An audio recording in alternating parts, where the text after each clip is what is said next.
Assalamualaikum guys, welcome to my YouTube channel Learn You Want। So guys, video शुरू करने से पहले आपसे एक रिक्वेस्ट है कि मेरे चैनल को सब्सक्राइब करें और बेल आइकन पे क्लिक करें ताकि मेरी तमाम वीडियोस आप तक पहुंच सके। तो चलिए गाइस, वीडियो शुरू करते हैं। आज के जो टॉपिक है वो है पर्सनल स्टेटमेंट। एचईसी में जब भी आप लॉ के एडमिशन टेस्ट के लिए अप्लाई करते हैं तो आपको सबसे पहले एक टेस्ट में अपेयर होना पड़ता है। उसके बाद ही अगर आपके जो नंबर है, जो परसेंटेज है वो 50% आती है तो तभी आपको लॉ में एडमिशन मिल सकता है, वरना आप लॉ में एडमिशन नहीं ले सकते। ये अब लॉ के स्टूडेंट्स के लिए एक नए रूल है जो हाई सुप्रीम कोर्ट की तरफ से है। तो उसमें सबसे बड़ी जो इशू प्रॉब्लम क्रिएट करता है वो पर्सनल स्टेटमेंट है। तो चलिए आज पर्सनल स्टेटमेंट को समझते हैं कि पर्सनल स्टेटमेंट को किस तरह अच्छा बनाया जा सकता है। तो चलिए कंटिन्यू करते हैं। जब आप कंटेंट्स देखते हैं तो यहाँ पे आपको सबसे पहले मैं बताऊंगा कि बेसिकली आपकी पर्सनल स्टेटमेंट का इंट्रोडक्शन क्या है। इसको पर्सनल स्टेटमेंट का इंट्रोडक्शन समझाऊंगा आपको। फिर इसकी ज़रूरत क्यों पड़ती है ये आपको बताऊंगा, व्हाई इट इज़ नीडेड।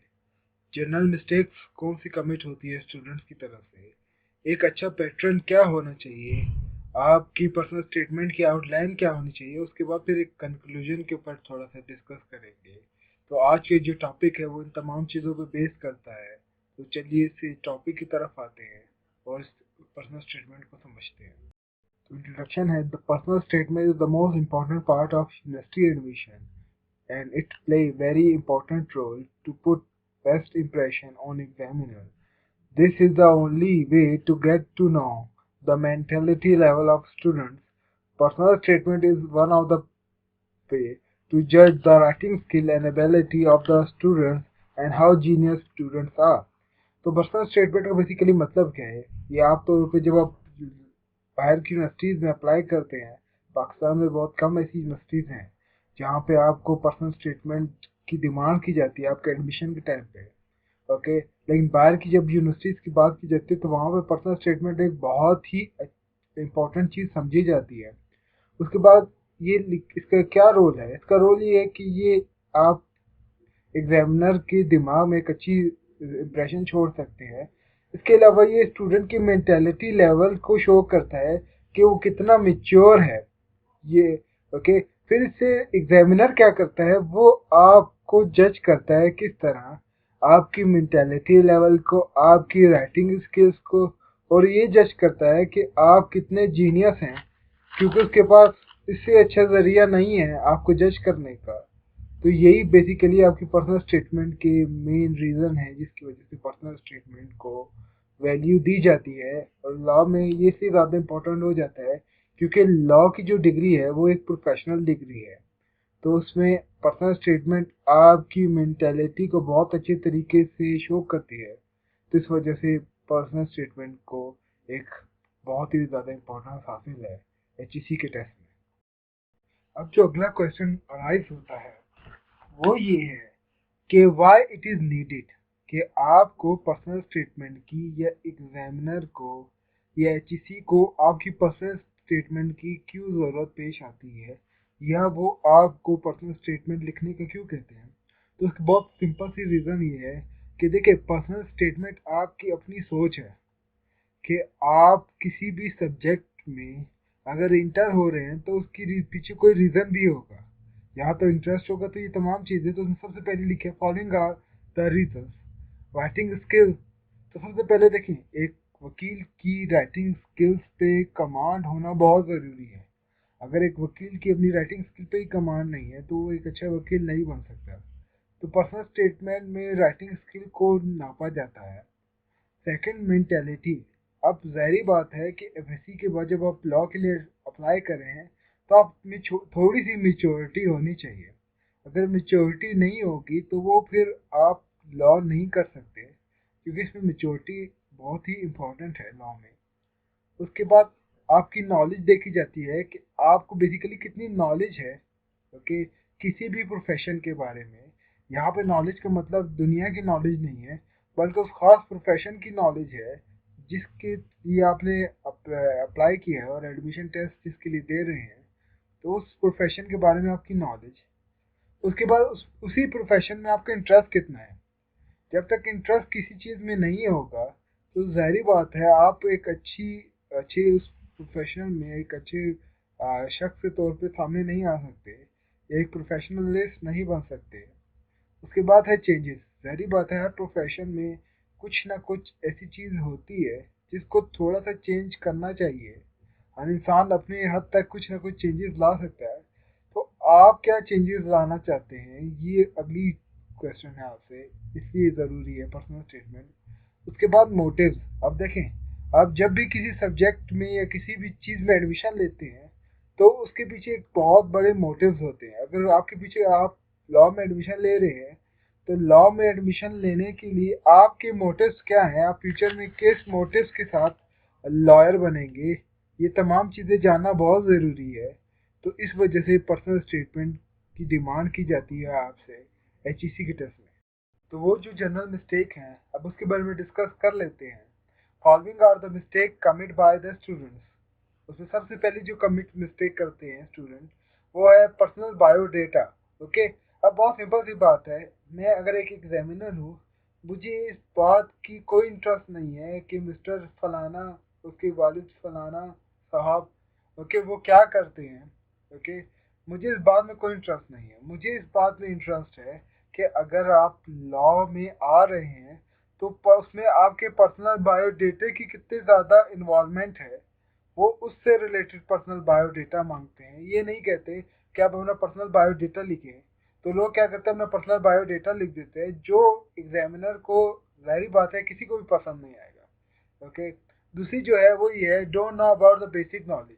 आप जिस फील्ड में जा रहे हैं अगर आपको उसी के बारे में बेसिक नॉलेज भी नहीं है तो आप उस फील्ड में जाके करेंगे क्या। आपको कुछ तो बेसिक नॉलेज होनी चाहिए ना। तो बहुत सिंपल सी बात है, लाइक जब मैंने नई नई वकालत की थी तो लोग मुझसे सबसे पहले जो सवाल करते थे वो यही करते थे कि आप मुझे बताएं कि वकालत की जो पेशा है वो, उसमें आपको गवर्नमेंट सैलरी देती है या आप खुद काम करते हैं। ओके, तो इसका मतलब क्या है कि आपको बेसिक नॉलेज नहीं है। तो जब तक बेसिक नॉलेज नहीं होगी आप कभी भी पर्सनल स्टेटमेंट अच्छी नहीं लिख सकते। तो जब भी आप किसी सब्जेक्ट में इंटर हो तो सबसे पहले उसकी बेसिक नॉलेज होना बहुत ज़रूरी है। Next thing is criticise. अब बहुत लोग क्या करते हैं, जिस प्रोफेशन में इंटर होने जा रहे होते हैं, क्योंकि जैसे कि अब लेट के टेस्ट में लोगों का मकसद क्या है कि वो लॉ में एडमिशन ले लें, फिर उसी लॉ को तनकीद भी कर रहे होते हैं। तो इस तरह की चीज़ कोई भी बर्दाश्त नहीं करता। आप जब किसी फील्ड में इंटर हो रहे हैं तो आपका काम ये नहीं है कि उस पर तनकीद करें। ओके, बेशक आपको 10 चीज़ों से इख्तलाफ हो लेकिन क्रिटिसाइज का हक आपको नहीं है। नॉन इंस्पिरेशन का मतलब ये है कि आप वकालत में इंटर हो रहे हैं तो एक प्रोफेशनलिज्म की एक डिमांड ये भी है कि किसी शख्स से मुतासिर होना ज़रूरी है, किसी शख्स को आइडियलाइज करना ज़रूरी है। अगर कोई इंस्पिरेशन ही नहीं है तो ज़ाहिर बात है आपकी वकालत का कोई सेंस ही नहीं बनता। Okay, don't know why they are taking admission in the subject. Okay, उनको खुद भी नहीं पता होता कि उस सब्जेक्ट में एडमिशन क्यों ले रहे हैं। लोगों से सुनी सुनाई बात सुन के आके लॉ का एडमिशन टेस्ट दे देते हैं। तो ऐसा नहीं करना है। आपने अगर एडमिशन लेना है तो उसके पीछे रीज़न भी होना चाहिए। नील फ्यूचर मोटिव्स। लोगों के फ्यूचर मोटिव्स कुछ होते ही नहीं है। वो क्या करते हो, बस सही हमने वकील बनना है ताकि हम पैसा कमा सके या कुछ कर सकें। तो ऐसा नहीं करना। आपने अपने फ्यूचर मोटिव्स को बहुत अच्छे तरीके से सोचना है, क्योंकि पर्सनल स्टेटमेंट में आपकी डिमांड फ्यूचर मोटिव्स के बारे में भी है। वीक कंक्लूजन का मतलब ये है कि कंक्लूजन जो होती है वो बाद लोगों की जो पर्सनल स्टेटमेंट की बॉडी होती है वो फिर भी अच्छी होती है, लेकिन जब कंक्लूजन होती है ना वो बहुत वीक होती है, जिसकी वजह से लोग क्या करते हैं, वो बहुत बुरी तरीके से मार खाते हैं। एग्जामिनर आपकी पूरी जो पर्सनल स्टेटमेंट है उसको चेक करता है, सिर्फ और सिर्फ आपकी बॉडी को चेक नहीं करता जो पर्सनल स्टेटमेंट की है। And the last one is useless points. अब क्या करते हैं कि बहुत आए बाएं शाइन की बातें करते हैं पर्सनल स्टेटमेंट में। तो हमेशा याद रखें personal statement to the point होती है, क्योंकि आपको ऑलमोस्ट 200 वर्ड्स दिए जाते हैं कि आपने पर्सनल स्टेटमेंट 200 वर्ड्स की लिखनी है। तो 200 वर्ड्स में आए बाय शाय नहीं होता। बल्कि वो चीज़ें होती हैं जो आप अ, कर सके। मीन्स यूजलेस पॉइंट को बोलने का की ज़रूरत ही नहीं है इसमें। मेजर पॉइंट्स लिखिए। जब आप मेजर पॉइंट सही तरीके से लिखेंगे तो आपके 200 वर्ड इजीली पूरे हो जाएंगे। तो आप आगे जाके वो सीखते हो किस तरह पूरे। ओके, तो पैटर्न जो है वो बिल्कुल इस तरह है। मैं आपको बता रहा हूँ कि ये जो क्वेश्चन दिए गए हैं, आपने खाली इन क्वेश्चन के सही तरीके से जवाब देने हैं। इसी में आपकी पूरी पर्सनल स्टेटमेंट छुपी हुई है। आप जब इनका जवाब सही तरीके से देंगे पैराग्राफ वाइज, तो आपकी पर्सनल स्टेटमेंट कंप्लीट हो जाएगी। तो सबसे पहले जो क्वेश्चन है वो ये है, why you want to be a lawyer. तो देखें, आप लॉयर बनना क्यों चाहते हैं। अब यहाँ पे मैंने आपको कहा था पर्सनल बायोडेटा, तो यहाँ पे पर्सनल बायोडेटा का आप लिंक किस तरह दे सकते हैं। जैसे सपोज अगर मैं कहूँ कि मैं वकील क्यों बना, तो मेरे वकील बनने की वजह थी मेरे राइट्स की वॉलेशन। ओके, कि लोग मेरे राइट्स की वॉलेशन करते थे और मैं उस वॉलेशन पे उनको कोई जवाब नहीं दे सकता था क्योंकि मुझे लॉ का ही नहीं पता था। मैंने वकालत इसलिए की क्योंकि मैं एक मिडिल क्लास फैमिली से बिलोंग करता था। ओके, और उसमें आपको पता है कि आपके पास इतने रिसोर्सेज नहीं होते और इतनी ज़्यादा रिकमेंडेशंस भी नहीं होती कि आप हर किसी को अ, अ, जवाब दे सकें। तो लॉ ने मुझे ये अवेयर किया कि मैं अपने राइट्स के बारे में जान सकूं और लोगों को भी उनके उनके राइट्स के बारे में बता सकूं। और यही वायलेशन होती है ना आपके यहाँ पे जो पाकिस्तान है, यहाँ पे जो रिच फैमिलीज हैं उनके राइट्स की वायलेशन नहीं है, बल्कि पुअर और मिडिल क्लास लोगों के राइट्स की वायलेशन है। तो आपने लिंक किस तरह देना है अपने बायोडेटा के साथ, कि आपने अपना बैकग्राउंड बता के और फिर उसमें ये बताना है कि आप क्यों वकील बन रहे हैं।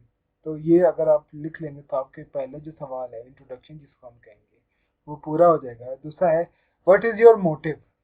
अब लॉ में आने के लिए आपके मोटिव्स क्या हैं, आप किस वजह से लॉ में आ रहे हैं।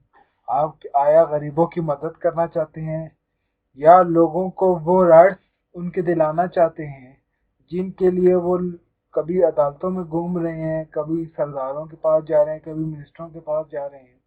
ये तमाम चीज़ें आप अपने मोटिव्स में बयान करेंगे कि मेरे मोटिव्स इसमें ये हैं। अगली जो बहुत इंपॉर्टेंट चीज़ है कि लॉ में आप आ तो रहे हैं, लेकिन आपकी इंस्पिरेशन कौन सी पर्सनैलिटी है। आया वो कैसरदम मोहम्मद अली जिन्ना है, आया वो इलामा इकबाल हैं, या और भी बहुत से लॉयर्स हैं जो भी प्रेजेंट में बहुत से बड़े बड़े नाम हैं। तो आपने उनको बताना है कि ये मेरी इंस्पिरेशन है, लेकिन ये इंस्पिरेशन किस वजह से है।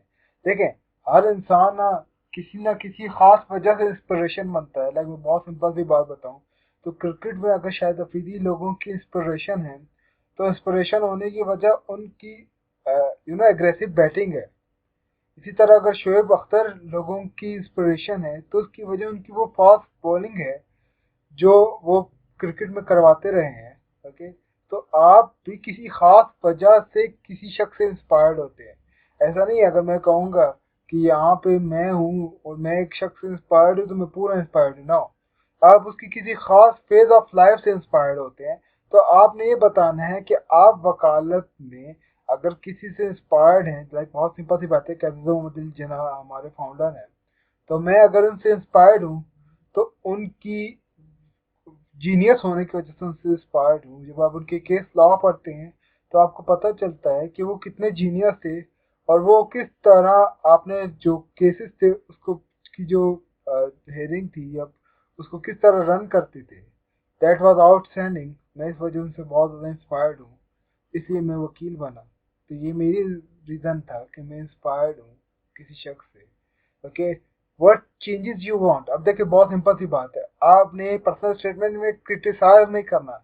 अगर आपको लगता है ना कि कोई चीज़ बुरी है, तो आपने उसका सोल्यूशन ढूंढना है। आपने ये ढूंढ बताना है कि चेंज क्या होना चाहिए, उसको चेंज किस तरह किया जाना चाहिए। आप जब वो चेंज बताएंगे ना, तो आपके चेंज का तो एहतराम है, लेकिन आपके क्रिटिसिज्म की कोई वैल्यू नहीं है और उस पर आपको नेगेटिव मार्किंग मिलती है। तो चेंजेस बता सकते हैं लेकिन क्रिटिसाइज नहीं कर सकते। How to change the concept of society. अब बहुत सिंपल सी बात है कि हमारी सोसाइटी में जो कॉन्सेप्ट है लॉयर से रिलेटेड या लॉ से रिलेटेड, वो बहुत ही गलत है। तो आपका एक काम ये भी है कि आप अपने एक्ट से, आप अपनी सोच से, आप अपने आर्ग्यू से लोगों को ये बताएं कि नहीं, कि जो आपका कॉन्सेप्ट है ना लॉ के बारे में, लॉ उस तरह नहीं है, बल्कि लोगों ने इसको गलत तरीके से पेश किया है। अब बहुत सिंपल सी बात है कि बहुत से लोग जब लॉयर्स के बारे में सवाल करते हैं ना, तो सबसे पहले जो बात कहते हैं वो कहते हैं कि लॉयर्स जो होते हैं वो झूठे होते हैं। सो द क्वेश्चन इज कि अगर वो झूठ बोल रहे भी हैं, तो झूठ बोलने की रीजन क्या है? क्या वो अपने लिए झूठ बोल रहे हैं? नो, उनको झूठी चीज बताई गई है जिस पे वो झूठ बोल रहे हैं। अब एक वकील को किसी चीज से क्या फायदा कि जैसे सपोज अगर किसी की जमीन है, अगर वो उसके लिए झूठ बोलता है तो उस वकील को क्या फायदा? फायदा तो उस शख्स को है जो झूठ बुलवा रहा है। ओके, अब जाहिर बात है, अगर मैंने किसी बंदे को कत्ल किया हो तो मैं तो नहीं बोलूंगा कि मैंने कत्ल किया ना, मैं हमेशा उस बात को डिनाई करूंगा। तो इसका मतलब झूठ वकील नहीं बोलता, बल्कि उसका वो क्लाइंट बोलता है, और वो अपने आप को इनोसेंट साबित करने की कोशिश करता है। तो आपने सोसाइटी के कॉन्सेप्ट को भी चेंज करना है, और आप उसके लिए जो भी लिखेंगे वो आपका अगला पॉइंट होगा। The final point is what would be the best conclusion. अब देखिए बेस्ट कंक्लूजन क्या होनी चाहिए। आपकी जो कंक्लूजन हो जाए वो जितनी अच्छी हो कि वो आपकी अगर पर्सनल स्टेटमेंट वीक भी है ना, तो उसको भी सपोर्ट कर जाएगी। ओके, लेकिन अगर आपकी कंक्लूजन बहुत ज़्यादा वीक है ना, तो एग्जामिनर आपको ज़्यादा अच्छे नंबर नहीं देगा। तो आपने इन चीज़ों का भी ख्याल रखना है।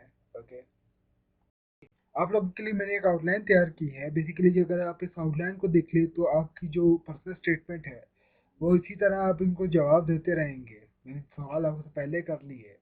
ओके, ये खाली एक आउटलाइन सी बनाई है ताकि आपको समझने में और आसानी हो जाए, और आपकी पर्सनल स्टेटमेंट में अब कमांड थोड़ी ज़्यादा अच्छी हो जाएगी। तो सबसे पहले इंट्रोडक्शन देना है। यहाँ पे आपने वो बायोडेटा देना है कि जिसकी वजह से आप वकालत की तरफ आ रहे हैं, वो बायोडेटा देना है आपने। सेकंड चीज़, आपके रीजंस के यहाँ पे मतलब है मोटिव्स। आपके आगे जाके इसके मोटिव्स क्या है, आप इस किस मोटिव्स के तहत वकालत करेंगे, गरीबों की मदद करेंगे, आपने कोई चेंजेस लाने हैं तो वो आप बताएंगे। ओके, पर बेसिकल चेंजेस का तो अलग हेडिंग है। अब मैंने मोटिव बताया कि मैं ऐसा है कि मैं आगे जाके फ्यूचर में एक अच्छा क्रिमिनल लॉयर बनना चाहता हूँ, एक जज बताना बनना चाहता हूँ, एक सिविल लॉयर बनना चाहता हूँ, या और भी बहुत सी फील्ड हैं लॉ में, मैं उनमें से किसी में जाना चाहता हूँ। तो ये आपके रीजन हो जाएंगे। इंस्पिरेशन, ओके, इंस्पिरेशन बेसिकली बहुत इंपॉर्टेंट है। यहाँ पे आप अगर किसी को अपनी इंस्पिरेशन बना रहे हैं तो थोड़ी सी नॉलेज भी उसके बारे में रखें कि वो किस वजह से लॉ लॉ की फील्ड में फेमस हुआ है। ओके, जस्ट जस्ट सपोज बहुत सिंपल सी बात है, अभी प्रेजेंट टाइम में एक बहुत बड़ा नाम एतजाज़ एहसन साहब का है। तो एतजाज़ एहसन साहब जो हैं वो कॉन्स्टिट्यूशनल लॉयर हैं। ओके, कि वो कॉन्स्टिट्यूशन में बहुत ज़्यादा एक्सपर्ट हैं। जो आपका कॉन्स्टिट्यूशन है 1973 का, उसके वो बहुत बड़े एक्सपर्ट हैं। इस वजह से वो बहुत फेमस है, और वो जिस तरह आर्ग्यू करते हैं उनके आर्ग्यूमेंट बहुत स्ट्रांग होते हैं। तो आपने भी अगर इंस्पिरेशन किसी को बनाना है तो आपने उसकी रीज़न भी ढूंढनी है कि वो किस वजह से आपको इंस्पायर करता है। चेंज, अब देखिए हर शोबे में ना, चाहे वो कोई सा भी शोबा हो, उसमें कहीं ना कहीं बुराई भी होगी, कहीं ना कहीं कमी भी होगी। अब उस कमी को दूर करने का काम जब आप लॉ में आ गए ना, और जब लॉयर बन जाएंगे, तो वो काम आपका भी है। तो आपने वो चेंज सजेस्ट करना है कि अगर मैं वकील बन गया तो मैं ये चीज़ करूँगा। ओके, वो चीज़ जो भी होगी आपको पता है, आपने वो करना है। सोसाइटी थिंकिंग, देखिए सोसाइटी की थिंकिंग को चेंज करना बहुत ज़रूरी है। हमारे बहुत से रीज़न है जिसकी वजह से सोसाइटी में आपकी इमेज अच्छी नहीं है। हालांकि बेसिकली आपसे ज़्यादा ख़राब डिपार्टमेंट बहुत से पड़े हुए हैं, मैं इन डिपार्टमेंट्स का नाम नहीं लेता। ओके, लेकिन आपको सोसाइटी में इतना बदनाम क्यों कर दिया गया? बेशक बेसिकली ऐसा भी नहीं कह सकता कि सारा जो रिस्पॉन्सिबिलिटी है वो दूसरों पे आती है। हाँ, आपके कुछ अपने भी ऐसे एक्ट होते हैं कि बिल्कुल जिसकी वजह से आपकी सोसाइटी में इमेज ज़्यादा अच्छी नहीं रहती, लेकिन हमारे यहाँ पे कोई भी ऐसा डिपार्टमेंट नहीं है कि जिसकी इमेज इतनी अच्छी हो। फिर लॉयर्स ही क्यों ज़्यादा क्रिटिसाइज होने का मिस क्रिटिसाइज किया जाता है इन पे, तो ये आपने सोचना है। और जब सोच लेंगे ना, तो फिर आपने ये देखना है कि उस सोसाइटी में आपने उसको चेंज कैसे करना है। ओके, सोसाइटी की मेंटेलिटी को चेंज करना इतनी बड़ी बात नहीं है, लेकिन उसके लिए एक स्ट्रॉन्ग पॉइंट भी होना चाहिए। आप वो पॉइंट लिखेंगे और आप उस रीज़न को बता देंगे। कंक्लूजन बहुत सिंपल सी है। देखिए, कंक्लूजन में आपकी ऐसी स्ट्रांग होनी चाहिए कि जिसमें आपके तमाम पॉइंट्स आ जाएँ। मीन्स एक समरी भी हो आपके तमाम पर्सनल स्टेटमेंट की, और बहुत ही शॉर्ट समरी हो, इतनी बड़ी समरी ना हो। ऐसा ना हो कि जब शुरू करें तो समरी लिखते लिखते ही 200 वर्ड्स की समरी कर दे, ऐसा नहीं हो। एक शॉर्ट सी समरी हो आपकी जितनी भी पर्सनल स्टेटमेंट है, जिससे लोग ये समझ जाए कि अच्छा ये जो ओवरऑल कंक्लूजन है ये बहुत स्ट्रॉन्ग है। तो आपने ऐसी कंक्लूजन लिखनी है। जब तक ये कंक्लूजन नहीं लिखेंगे, आपकी पर्सनल स्टेटमेंट जो है वो लास्ट से आके वीक हो जाएगी और आपके जो नंबर है वो डेफिनेटली कम होंगे। कंक्लूजन इज बहुत इंपॉर्टेंट। अब आ जाते हैं कंक्लूजन की तरफ। देखिए, कंक्लूजन जो है ये मैं पर्सनल स्टेटमेंट के कंक्लूजन की बात कर रहा हूँ। देखिए, इसको पहले पढ़ लेते हो ताकि आपको थोड़ा और अच्छे तरीके से समझाए। तो for the best personal statement, it is important to finish the personal statement best conclusion, and if it is possible, so conclusion may have summary of all the personal statement। देखिए, पर्सनल स्टेटमेंट की summary इस तरह नहीं है कि आपने ऐसा कर देना है कि हर एक उससे पॉइंट ले लेना। आप बेसिकली देखें, मैंने पहले में कहा वायलेशन, तो आप बताएंगे कि मैं वायलेशन को ख़त्म करवाना चाहता हूँ अपनी सोसाइटी से, राइट्स की। सेकंड चीज़ है वो मोटिव्स। अब उन्हें मोटिव्स को बता दे, वो मोटिव्स ये होंगे कि ज़ाहिर बात है जब क्रिमिनल लॉयर बनेंगे तो ज़ाहिर बात है घर वालों, आपके घर में तो क्रिमिनल नहीं बैठे होंगे ना, सोसाइटी में बैठे होंगे। आप उस सोसाइटी के क्रिमिनल्स को ऐड करेंगे कि माने यहाँ पे आपको पता है कि बाद औकात क्रिमिनल शख्स नहीं होता, बल्कि हमारी जो पुलिस है वो उसको क्रिमिनल बना देती है। ओके, तो आप ये पॉइंट दे सकते हैं। इस तरह करते करते आप इसको ख़त्म करेंगे, वैसे इतनी ज़्यादा भी नहीं हो चाहिए। अब एक इम्पॉर्टेंट बात कि आपकी जो पर्सनल स्टेटमेंट होगी वो पैराग्राफ वाइज होती है। ओके, और जब आप पैराग्राफ की बात करते हैं ना, तो पैराग्राफ 4 से 5 लाइनों से ज़्यादा का नहीं होता है। ओके, तो ऐसा नहीं हो कि एक एक पैराग्राफ आप 25-25 लाइनों का लिख रहे हैं, ऐसा नहीं होता। पैराग्राफ की जो लिमिट है, ओके, वो हमेशा याद रखिए कि 4 से 5 लाइनें हैं। अगर 5 लाइनों में आपके ऑलमोस्ट 10 वर्ड आते हैं, ओके, 10-10 पर लाइन आपके वर्ड्स हैं, तो आप खुद कैलकुलेट करें, आपके 200 वर्ड्स पूरे हो जाते हैं। और ये बेस्ट वे है आपकी पर्सनल स्टेटमेंट लिखने का। So that's all for today. Thank you guys for watching the video. उम्मीद करता हूँ कि आज की वीडियो आपको पसंद आएगी और आपको बहुत ज़्यादा हेल्पफुल होगी अपनी पर्सनल स्टेटमेंट को इम्प्रूव करने में। तो बस इसी तरह मेरे साथ जुड़े रहें ताकि आपकी नॉलेज में और भी इजाफा कर सकूं। तब तक के लिए अपना ख्याल रखिएगा। अल्लाह हाफिज़।